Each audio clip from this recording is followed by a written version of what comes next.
Hello everyone, and welcome to this new tour of my hardcore world for the year 2020. What are we now? We've just finished 2025. Yeah. Okay. Yeah, we're in a different place. We've started off in a different area. Let's get started. Where we left off in the last cinematic showcase, I said that this new city was under development. We didn't have a name for it. We didn't have anything. What I generally do when I'm, making new areas is I ask a friend to name areas. This new city is very aptly named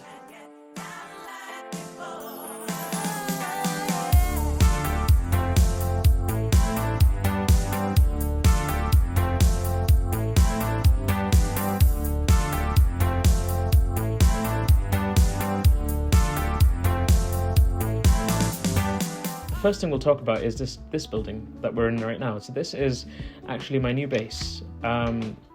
It's quite nice. I quite like it. I don't really know what kind of architecture I was going for here, but I like the domes. I like the domes, and the dome provides obviously some skylight that we have here, and it also just provides a nice central sort of area for an entrance for when you go in.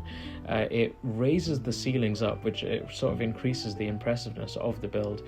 This was a ton of glass, and this was a lot of trading with villagers to get the glass. This is the library. I love this library. I've always wanted to have a library in a base. Since they added these chiseled bookshelves. Is it chiseled bookshelves? I think that's what they're called, right? Chiseled bookshelves, yeah. Since they added these chiseled bookshelves, what I've decided to do is actually use these as storage for certain enchanted books. And you can see some blank signs because I haven't really put everything on there. So for the ones that I'll use a lot, the ones that are more desirable, I'll put them onto the bookshelves and have them as storage. And then this base has two wings, and so this newer sort of so we're using prismarine here, and we'll have a look at the prismarine farm. But this newer, this is supposed to represent the newer wing, and so then we can go to the old wing, which sort of follows the architecture style that I have for the rest of the city, which we'll obviously have a look at. So this is pretty much it for the base, and we'll have a look at an exterior point of view. This is this connection between the two wings is sort of it's an overpass over the rail system, which we'll have a look at. So let's leave. And we'll take a look. We'll go into the heart of the city first, and instead of flying, I think we'll take the horse because, I've been building these roads. So I really do need to connect this over. So what I wanted for this city, it was supposed to be a sort of Sicilian village, town sort of thing. And so we have this area with a lot of lower density, basically just houses. And they all have like really tightly packed streets, and it's a really dense sort of layout of a low density building. And we've got like these little, Mediterranean kind of vibes with the houses. But then I realized that I actually wanted to have a clear distinction between the lower density and the higher density. And so what this, again, densely packed housing area does is it sort of precedes the more densely packed typical city architecture, and that's where you get the wider roads and the taller buildings, multi-story flats. And so what this area now represents is a sort of what you'd expect of a European city. And so I took inspiration from the city that I'm currently studying in, and that's Dundee. These are a lot more mixed use buildings. So on the ground floor you have businesses and shops and cafes and such, and on floors above it's housing. And so what we can do is we can have you're gonna run away. We're gonna have a look at one of the buildings. So we'll take a look inside Northbridge Street, the 12th Northbridge Street. And what I've done is I've actually gone through and I'm naming streets and buildings. So we have flats. So this is flat 12B, and we've got a flat 12A. And so these are pretty empty right now, and they're hopefully going to be furnished, of course. And then we've got some flats that are quite tall, so I think it's 10. Number 10 does go up into an attic floor, and so 10A is there, 10B is there, and there is a 10C, which is the top floor, and it's your typical cramped attic floor flat, basically. It's really just taking a long time because of the collection of blocks. So you have to collect the sandstone, and to get this block, the smooth sandstone, which I really like as a texture, and so obviously that provides the basis, and then we add the normal sandstone as a way to sort of rough up the textures and not have it be all the same. That's exampled here. You can see these are some buildings that I've outlined and I'm going to be doing over the course of the next year. It just looks so plain. It looks plain and boring, and when you look at these, you can see a lot more texture. And so yeah, that's pretty much what we've got going on in terms of the new city. And there's we get to the really high density buildings, and then we start to fan out into the lower density buildings, and we've got massive blocks of flats and such, which I really like. This was a mushroom biome. This is a mushroom biome, and what I can do is I can load up the F3 screen, and you can see this is mushroom fields right now in the biome area. What's great about a mushroom biome is we have dark areas and there's no monsters spawning. And this is what I wanted. Once I discovered this, I knew I needed to build here. We've got no monsters that spawn, and so as much as I'm going to be doing the lighting, obviously, because it looks nice to have lighting, we don't really need to worry about it too much, because obviously it's not a danger to us. It's not really that much of a danger. What we're going to have here is actually quite a lot of parks and such.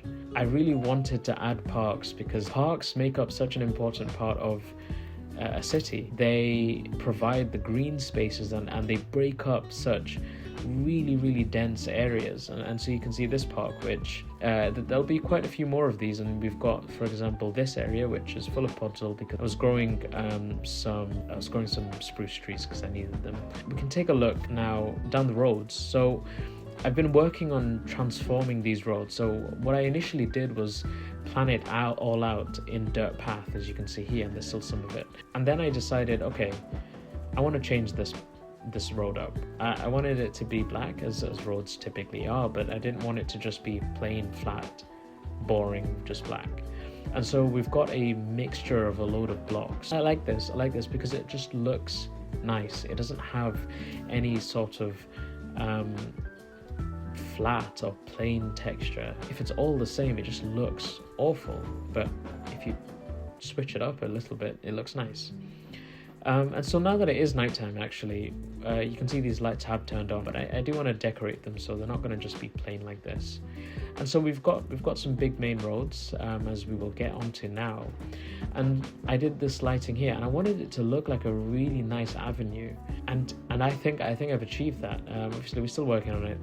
I need to get more bone meal so I can make more of these wildflowers. Having lights like these in the newer developed area, in contrast to what I'm going to have here, and here it's going to be your typical lights and such. We've still got a lot of development to do, but as we pass under these tunnels, let's talk about the railway system. I wanted to have a good railway system. The reason being is because you see it in so many European cities, right? What we've got is a few stations. So we've got stations, Station Cafe, of course, you have to have one.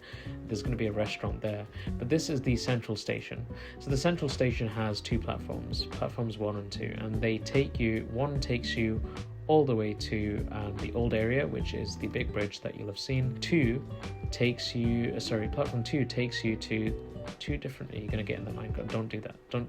Why are you doing this? Why are you doing all that? You don't need to be doing all that. 2 takes you over to two different areas, so you've got options.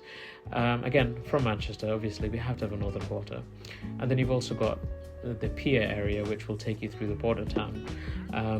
And the border town is going to be very, very low density, more farmy kind of area. And so, yeah, Northern Quarter, we'll go over to Northern Quarter first.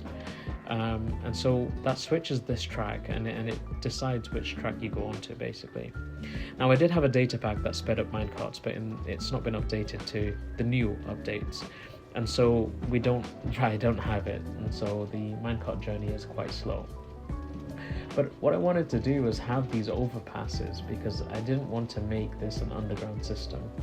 A lot of the railway lines are overground in the area that I live in. Next, we can switch tracks, and so switching this track switches the connection that we have down there.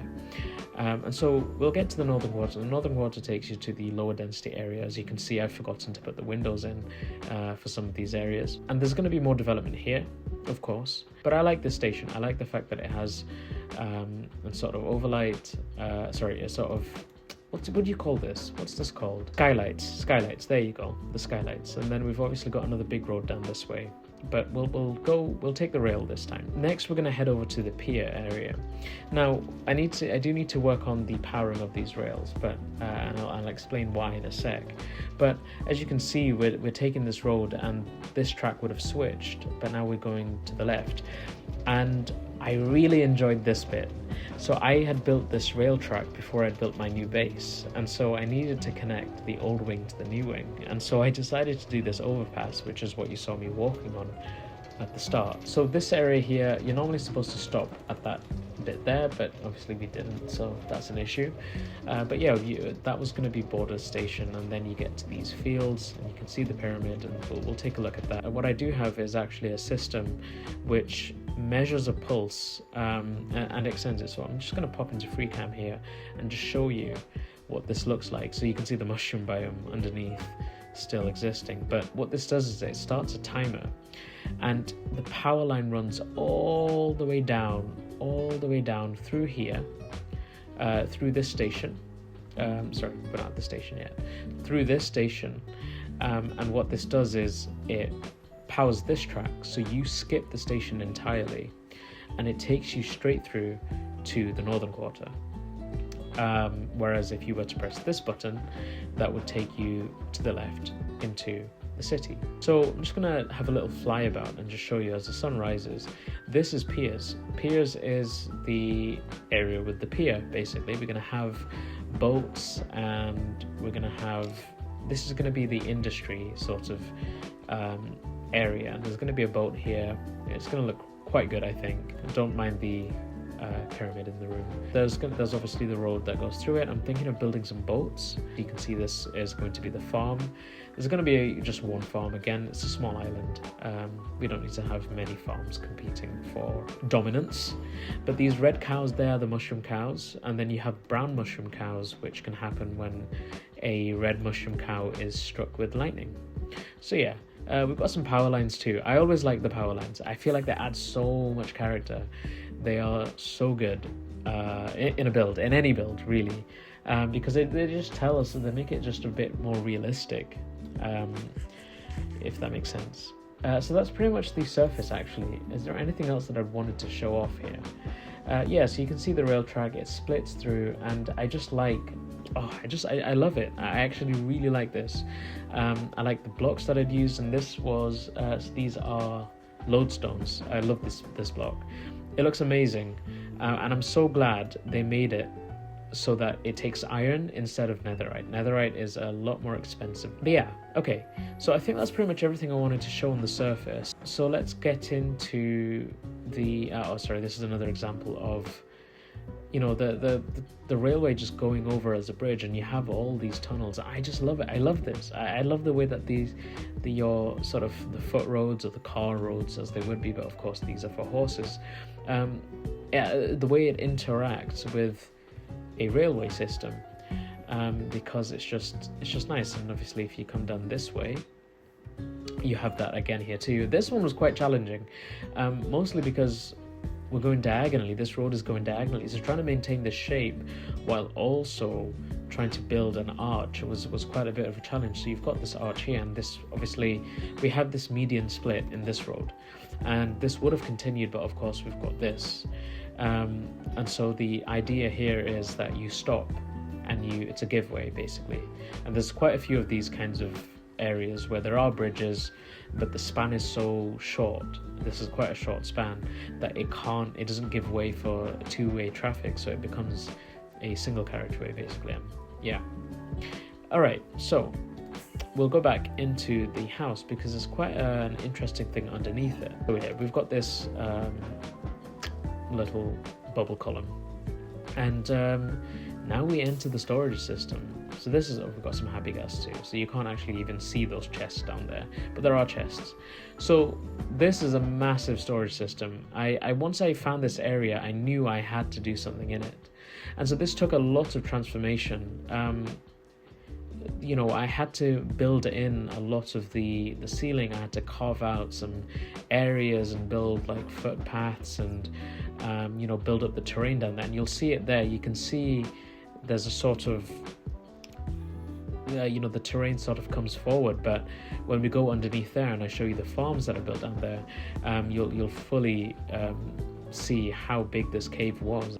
So we'll have a look at this sorting system, because it's massive. It's really massive, and it's truly one of the best things I've built, I'm not going to lie. And so it all starts off by placing items in here, and we can see it get to work.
So what I wanted to do with this sorting system was have it sort everything. I wanted to just have everything in Minecraft, well, mostly everything in Minecraft, just be put into somewhere here, and I that was a crazy task, because there wasn't enough space to have one chest for everything, and so I knew I needed to do categories.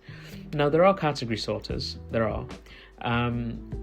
Category sorters basically, so for example, this only sorts out oak logs, and so there's an item filter system which will only take, each item filter can only filter one item. But of course I needed to filter out many items, and so you can see just the complexity. If we go back here, I still can't believe I took the time to do all of this. What these are individual modules, and what they do is this sorts out the shelves, and I haven't really put the shelves in. I only just recently updated this world to the copper age with the shelves. So we've got each individual hopper system here, so it's slices really, if we're looking at it, and this is the best way to look at it. We have a hopper, and there's a main line that takes everything through, and this hopper is going to check if it can put anything below it. If not, it will go across. This is full of items that will not stack, and then it has items that will stack, or will go in. If I put a hanging sign into this system, what you'll see is the system will go in, and this will increase in power when there's 41 of these inside. Actually, not 41. This is probably the max, because signs only stack to 16. This will power this, which will unlock this hopper, which means this hopper can drop something down, and then it will relock. And then what this does is this is the typical impulse SV sorter. Now these only filter one item at a time, and so to get many different items to sort into one chest, you have to have something like this. This is a ton of hoppers and chests, and if I fly and hopefully don't take too much damage, you can see water streams, because items come up through there, and they will go in and they will just make their way through this entire system. And what all of this does is all of these sort out, these up here sort stripped logs, the wood blocks, and the stripped wood blocks into one chest. So for each wood type there are 3, and those 3 get put into one chest. These chests here. There shouldn't be stone in there, but there is. Okay, that's fine. I'm not going to worry about that too much. And then we've got these, which are obviously all the shelves. You saw all the shelves, you saw all the hanging signs, and what they do is they sort the items, all of these items, so you can see all the different types of signs going into the same chest. Now there are other category sorted designs which would do this a lot more efficiently, but what I saw was a lot of those designs had a fuel that needed to be put in. For example, I saw one that required snowballs. I'm not going to go out and do maintenance on this thing. I don't want to have to touch this thing again. Once I've built it, it should be done. So this area is done, and that's this area. Once we get to down that side, you'll see the changes as I updated to the copper age, where we have the copper golem that will do the sorting. But yeah, we've got redstone items here. Again, we have a load of different types of buttons, and so there was another, if I can get through to here, there's another one of these lines, a lot smaller this time, because again, redstone items can be sorted by themselves because there's only one of each type of item in most cases, whereas pressure plates and buttons, there are many different types of each. Just giving you a few examples there. We'll have a look down this side as well, just to show there's lots of different types of buttons as well. And so all of these filter one of these, and then they go into a chute, which then puts them into one chest. I wanted to actually also see the items moving, and the best way to do that was to have the items move around on the outside, and that fills in this area so nicely. I used copper because it obviously oxidizes and it pops in color against this background of stone. And I do plan to go through and texture all of this stone, of course. And then we have a lot more of these blocks here, and this one is quite insane. So what we have is a lot of terracottas, all of the colors of terracotta, being put into one chest. Now again, remember I said that each item filter only does one of these blocks. So one item filter will do this, one will do this, etc., etc. And so there are, I believe, 16 colors that you can have. So that's concrete there. I believe there are 16 colors that you can have. And so I would like you to just take the time to imagine, again, all the flowers go into one chest. I just want you to take the time to imagine all of these things that are coming into the same chest. How big this item must be, and that's all the coral blocks, all the lush nether blocks. And so we're now gonna have a look inside. Yeah, so this was relatively insane. A load of filters, and these are actually double stacked. So what I'm going to do is get into FreeCam here just to show you how this looks.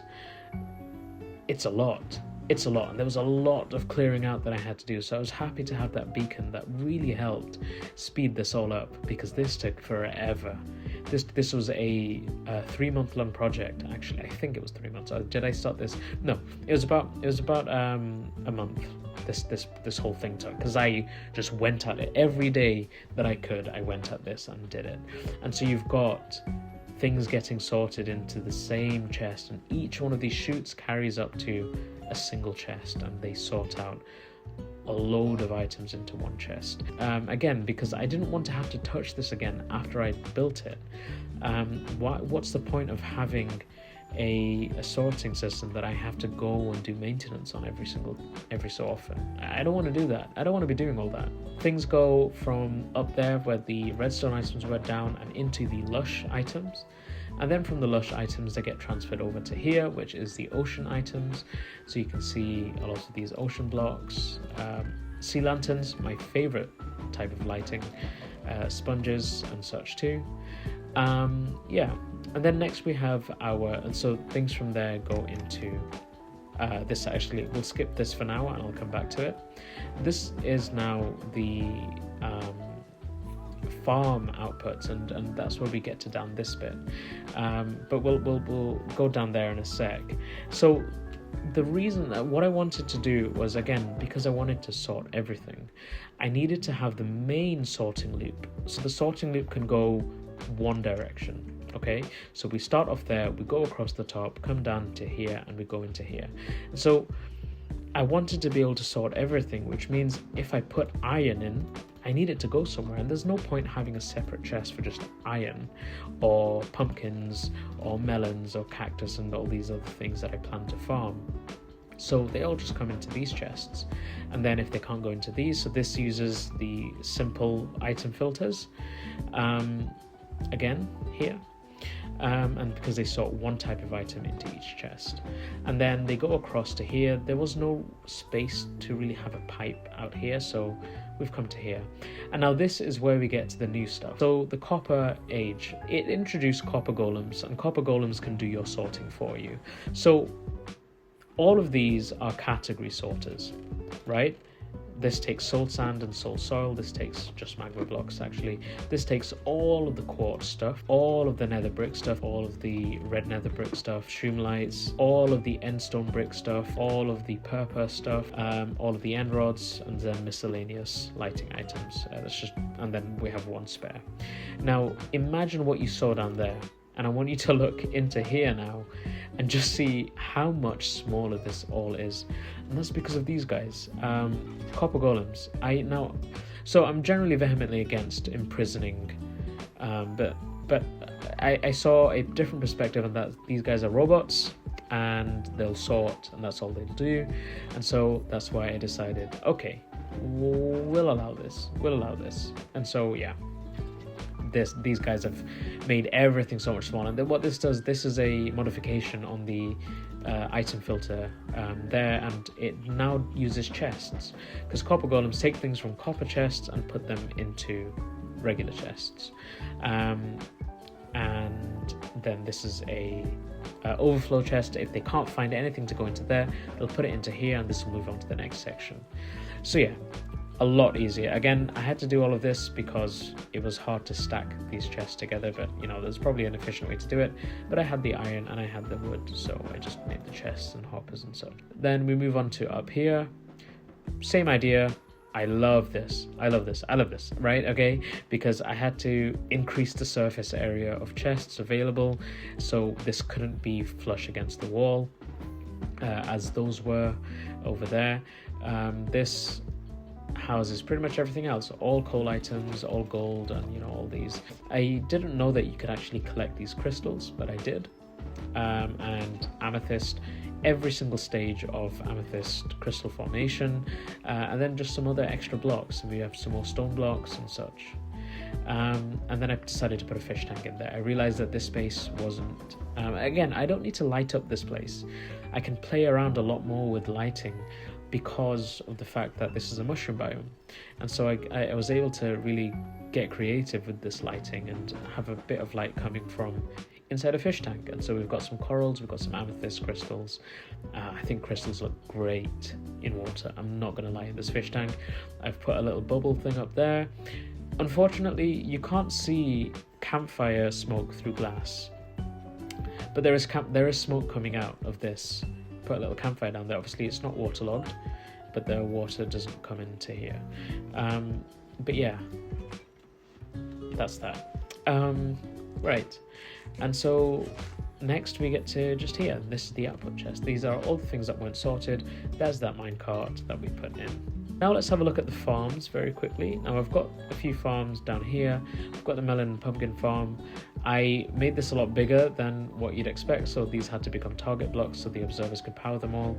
Whereas if you built it, I think it's 10 by 10 design. I can't remember what the normal, I think these are 16 by 16 pumpkin and melon farms. The melon one is equipped with an auto crafter to craft them up.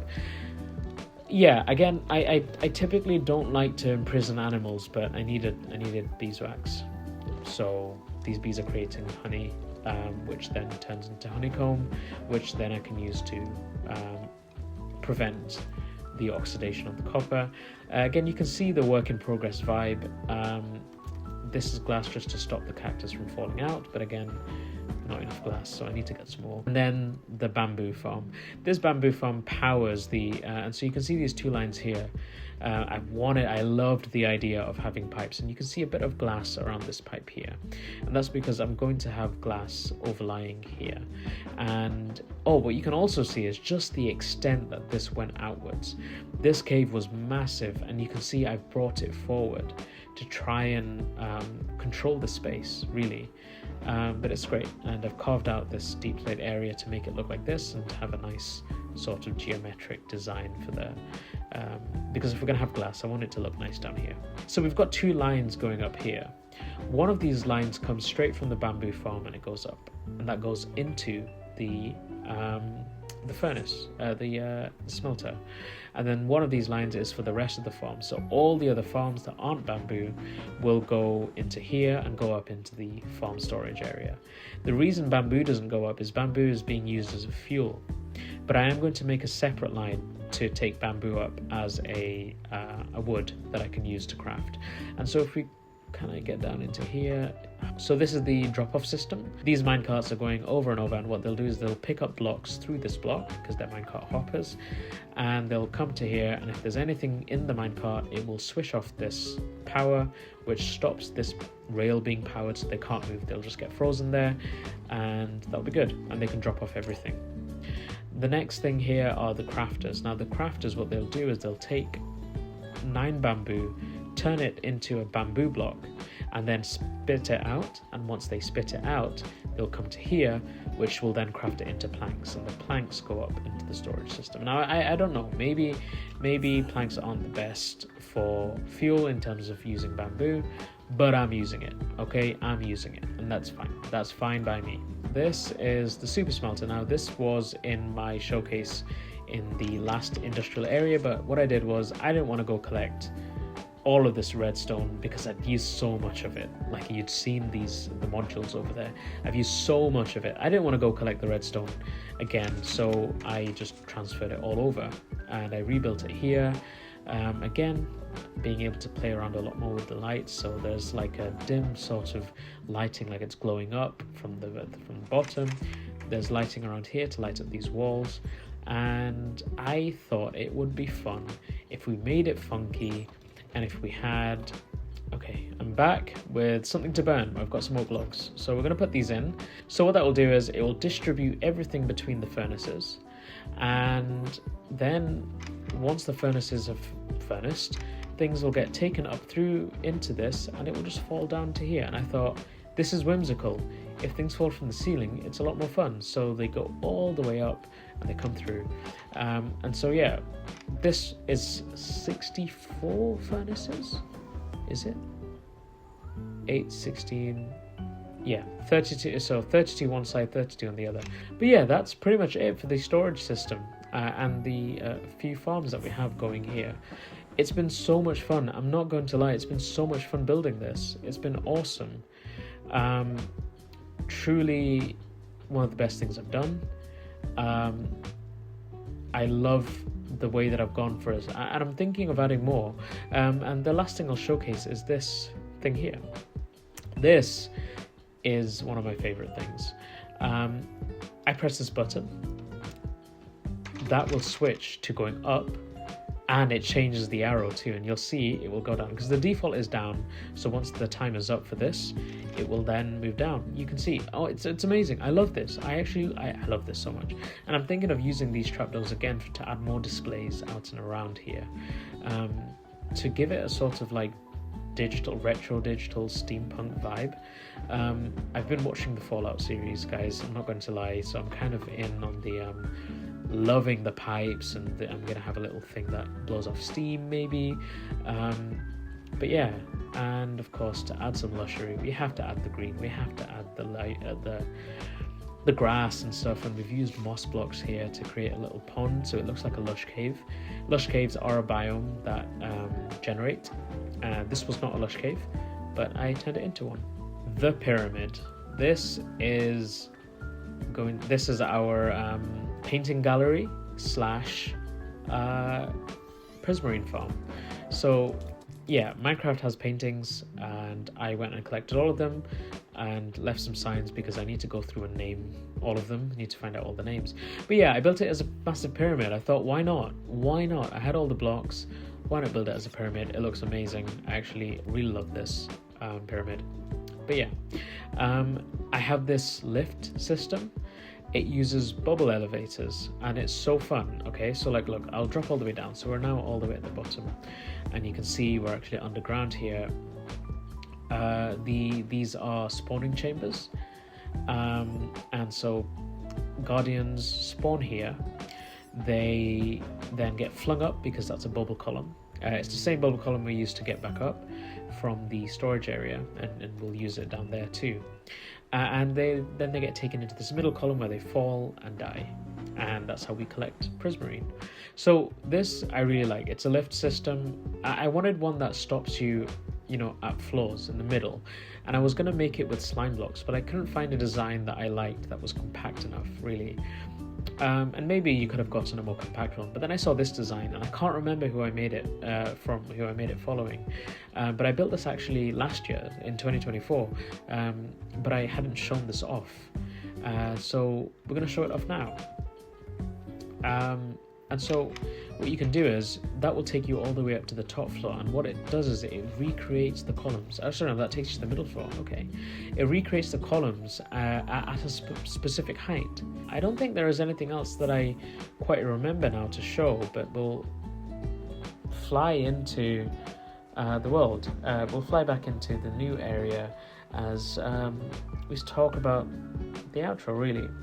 So I love this world. It's been something that I've been working on for years and years, and I'm glad I get to share it with you guys in whichever way. In this way, of course, being a yearly showcase. It's been a lot of fun working on this world, and it's something that I come back to every so often because, of course, I'm obviously studying, and so I don't get the time to sit and play like I would. But yeah, thank you so much for watching. Stay tuned. Because why is he up there? Those guys really spawn in just the most random areas, don't they? Anyways, thank you for watching. Enjoy the cinematic tour.